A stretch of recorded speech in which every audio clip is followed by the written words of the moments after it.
오늘은 어제에 이어서 개혁이 필요한 이유 두 번째 시간입니다. 우리는 이 마지막 시대의 하나님의 목적인 하나님의 영광, 이 완전을 추구하는 백성들로서 이 개혁의 필요성을 절실히 느끼고 있는 백성인데요. 그래서 우리는 깨끗하고 순결하고 건강한 몸을 하나님께 드려야 할 의무가 있음을 깨달아야 할 필요가 있다고 봅니다. 살아있는 기계의 관리를 태만히 하는 것은 창조주 하나님께 대한 모욕인데요. 우리가 만약 하나님께서 약속하신 법칙들을 지키기만 한다면 그 법칙이 질병과 요절에서 우리를 지켜줄 것이라고 말씀하셨습니다. 우리는 주님이 주신 복을 좀 더 많이 우리가 누리지 못하는 이유 중에 하나가 뭐냐면 주님께서 우리에게 주시기를 기뻐하시는 생명과 그리고 건강에 관한 법칙에 주의하지 않고 있기 때문인데요. 하나님께서는 도덕적인 법칙은 물론이고 육체의 법칙도 제정하신 분입니다. 그분의 법칙은 사람에게 위탁하신 모든 신경과 그리고 모든 근육과 그리고 모든 기관에 그분의 손으로 친히 기록되어 있습니다. 사람을 지으신 창조주께서 우리 몸에 살아있는 기관들을 배열하셨습니다. 모든 기능은 참으로 놀랍고 지혜롭게 만들어졌는데요. 인간이 그분의 법칙에 순종해서 하나님과 협력한다면 하나님께서는 이 인간 기계를 건강하게 활동하도록 지켜주시겠다고 친히 약속을 하셨습니다. 인간 기계를 다스리는 이 모든 법칙은 그 기원과 성질과 또한 중요성에서 하나님의 말씀과 똑같이 거룩하게 여겨야 합니다. 인간의 삶의 현장에서 하나하나 가르쳐 주신 그분의 법칙들을 무시함으로 주님의 놀라운 기계에 가하는 경솔하고 부주의한 모든 행동과 그 어떤 남용도 하나님의 법을 범하는 것입니다. 우리는 천연계에서 하나님의 솜씨를 보고 감탄할 수도 있지만 인간의 거처인 몸이 가장 놀랍습니다. 우리의 신체의 법칙을 범하는 것은 십계명을 범하는 것과 같은 죄입니다.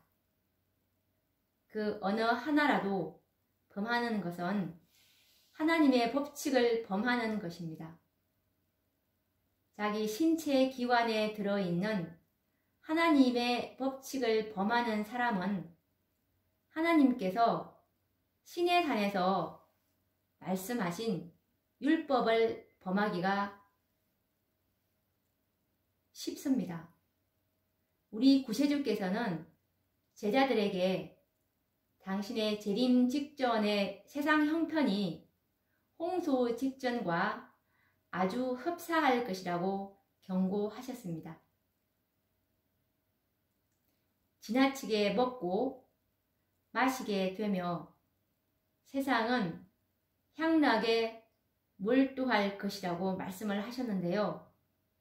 바로 지금의 세상 형편이 그러합니다. 세상은 식욕의 방종에 크게 경도되어 있는데요. 그렇게 해서 세상 풍속을 따르려는 기질은 비뚤어진 습관들,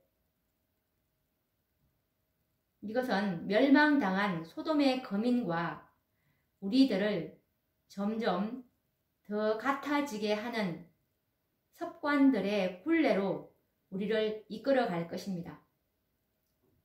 나는 지상 거민들이 소돔과 고모라의 백성과 같이 멸망당하지 않는 것에 의아해 하고 있다고 선지자께서 말씀하고 계십니다. 그리고 선지자께서는 세상에 현존하는 타락과 대량 살상의 이유를 충분히 알고 있다고 말씀하시면서 맹목적인 격정이 이성을 주관하고 많은 사람의 모든 고상한 생각이 정욕에 희생이 되고 있는데요. 생체 조직의 모든 부분이 조화롭게 움직이도록 하기 위해서 몸을 건강한 상태로 보존하는 것은 우리 생애에서 반드시 연구를 해야 하는데요. 하나님의 자녀들은 병든 몸이나 제대로 성장하지 못한 정신으로는 하나님을 영화롭게 할 수가 없습니다. 먹고 마시는 일, 둘 중 어느 쪽이든지 부절제에 빠져 있는 자들은 육체적인 힘을 낭비하며 도덕적인 능력을 약화시키는 사람들이라고 말씀을 하고 계십니다. 자연 법칙은 하나님의 법이므로 이 법을 주의 깊게 연구하는 것은 우리의 의무입니다. 우리는 자신의 신체에 관한 요구들을 연구해서 그것들에 순응을 해야 합니다. 이런 것들을 모르는 것은 주님께서 죄라고 말씀을 하고 계십니다.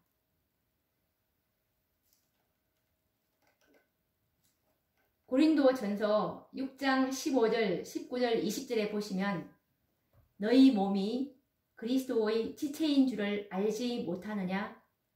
너희 몸은 너희가 하나님께로부터 받은 바 너희 가운데 계신 성령의 전인 줄을 알지 못하느냐? 너희는 너희의 것이 아니라 값으로 산 것이 되었으니 그런즉 너희 몸으로 하나님께 영광을 돌리라 라고 권면을 하고 계십니다. 우리 몸은 그리스도께서 사신 그분의 소유입니다. 그래서 우리는 몸의 지체들을 가지고 우리가 기뻐하는 대로 행할 자유가 없습니다. 그런데도 사람들은 그렇게 하고 있습니다. 그 법을 범해도 아무 벌이 따르지 않는다는 듯이 자기 몸을 취급하고 있는데요. 왜곡된 식욕으로 신체의 기관과 능력이 약해지고 병들고 불구가 된다고 말씀을 하고 계십니다. 그리고 사탄은 자신의 그럴듯한 유혹으로 가지고 온 이 결과들을 하나님을 조롱하는 데 이용을 하고 있습니다. 그리스도께서 값을 지불하고 사셔서 그의 소유가 된 인간의 몸을 사탄은 하나님 앞에 제시하며 조물주를 대표한다는 사람이 어쩌면 이렇게도 꼴 사나운가 라고 말하고 있습니다. 사람이 자기 몸을 거슬러 죄를 범하고 자기 길을 더럽혔기 때문에 하나님께서 지금 수치를 당하시고 계십니다. 사람들이 진정으로 회개할 때 그들은 하나님께서 제정해 주신 생명의 법칙들을 양심적으로 존중하며 따라서 그들은 육체적, 정신적, 도덕적 허약을 피하려고 애쓸 것입니다. 이 법칙들에 대한 순종을 개인의 의무로 삼지 않으면 안 됩니다. 바로 우리 자신이 법칙을 범한 불행한 결과를 당하면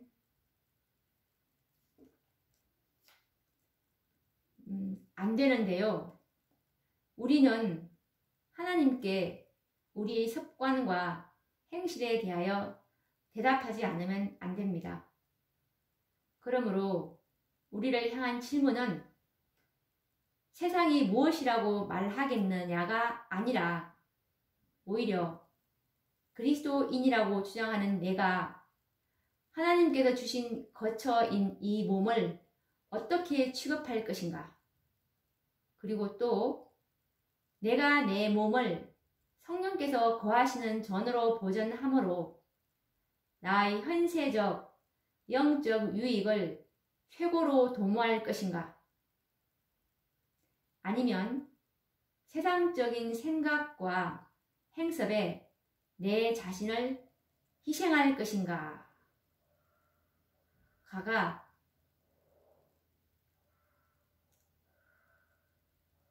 우리의 질문이 되어야 할 것입니다. 오늘도 우리가 개혁이 필요한 이유 두 번째 시간을 가져보았는데요. 또 다음 시간에 이 말씀을 가지고 찾아뵙도록 하겠습니다. 감사합니다.